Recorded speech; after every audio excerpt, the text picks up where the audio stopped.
Okay, so as you can tell, not my best day.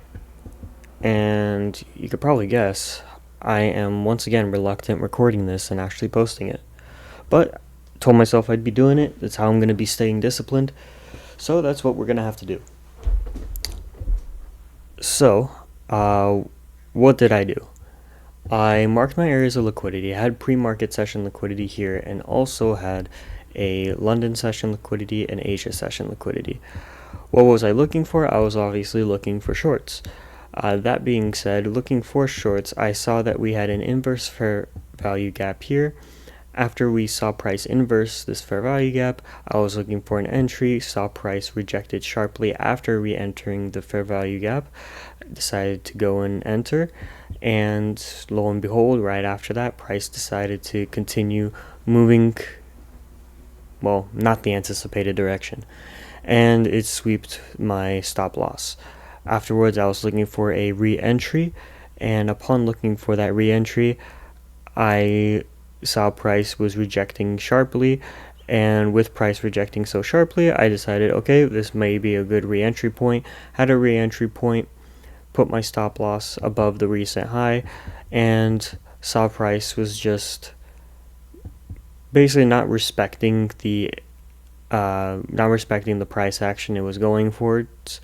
And with that being said, price continued to remain its structure. I mean, theoretically, price didn't really even have a structure because it's just been chopping up and down. There hasn't been no real direction of where price wants to go other than it practically chopping upwards, which is a little frustrating. I'm not going to lie. That definitely got me frustrated for most of the day.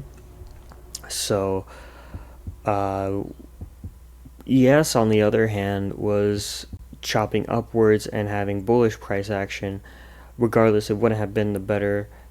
It would not have been the better index to trade, considering there was just no clear direction on where it was going to go. I mean, when you look at this chart, it's just I personally cannot see an entry off of this chart, even if I were to go to the 1 minute, right?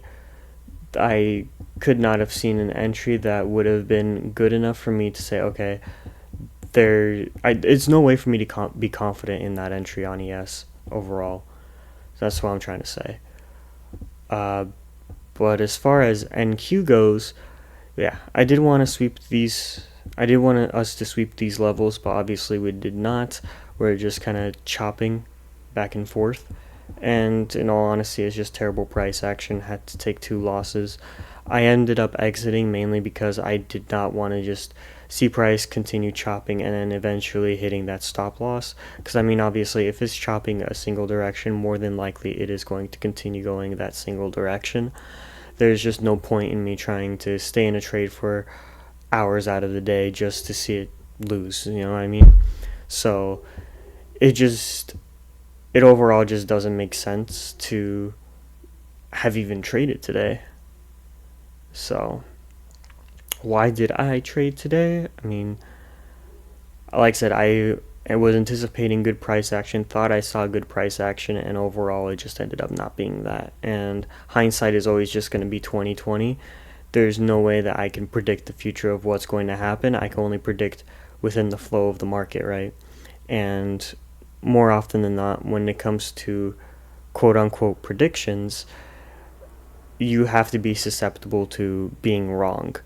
It is what it is. You have a probabilistic ratio of a strategy, and you have to focus on that said strategy, or well, I have to focus on that said strategy, and I can't deviate from it, because at the end of the day, if I go and deviate from a certain strategy, I'm just going to be lost trying to find my groove again, if that makes sense.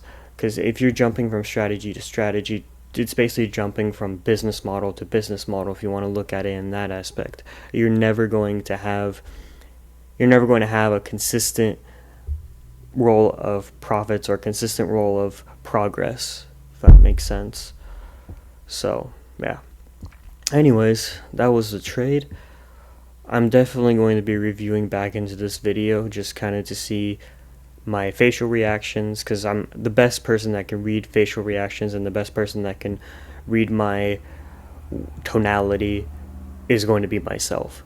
So I'm going to write down basically what I was feeling while making this video and kind of look back and think, okay, how frustrated was I? What was the point of my frustration? And basically kind of thinking back into the moment that I was going through just a few minutes ago, right? Because at the end of the day, the best I could do, the only thing I could do actually, is maintaining my psychology, maintaining my emotional intelligence. That's the only thing I can control. Other than that, I mean, I have a strategy to execute on, and I have a buy and sell button. That's about it.